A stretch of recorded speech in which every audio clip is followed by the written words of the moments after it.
আল্লাহর জিকির করবো না পিশাবের জিকির? আল্লাহর জিকির করো বান্দা।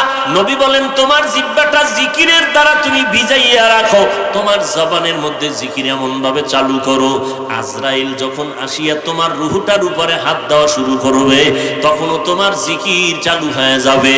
আর জান কবাজের সময় পাবে না এমন এক হালাত যদি বান্দা তুমি তৈরি করতে চাও, হাঁটতে চলতে উঠতে বসতে সব সময় তুমি আল্লাহর জিকির করো। কার জিকির? আর এই জিকির মন গড়া করলে হবে না, খাঁটি আল্লাহওয়ালারা যেইভাবে জিকির তালিম দিবেন ওইভাবেই জিকির করতে হবে। আমি যখন লা ইলাহা ইল্লাল্লাহ বলবো, আমি লা ইলাহা বলিয়া খেয়াল করব নাই নাই আমি যত কিছু বলি আছে আছে আছে আছে, কিছুই নাই, সব বাদ, লা মানি নাই। আমি বলি আমার টাকা, আমার বাড়ি, আমার গাড়ি, আমার সব। আল্লাহ কয় না, লা ইলাহা কিছুই নাই, একমাত্র কে আছেন? ইল্লাল্লাহ।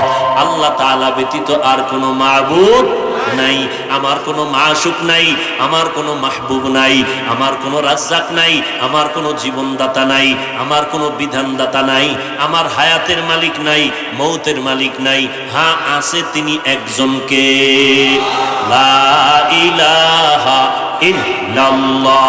আল্লাহ আল্লাহরা সবক দেন ইল্লাল্লাহ বলিয়া বামদুদের নিচে কলবের উপরে জোরে ধাক্কা দাও, ইল্লাল্লাহ কলবের মধ্যে জায়গা দাও, দেখবা এক সময় তোমার কলবের আয়না দিয়ে আরশে আজিমের চেহারা দেখা যাবে।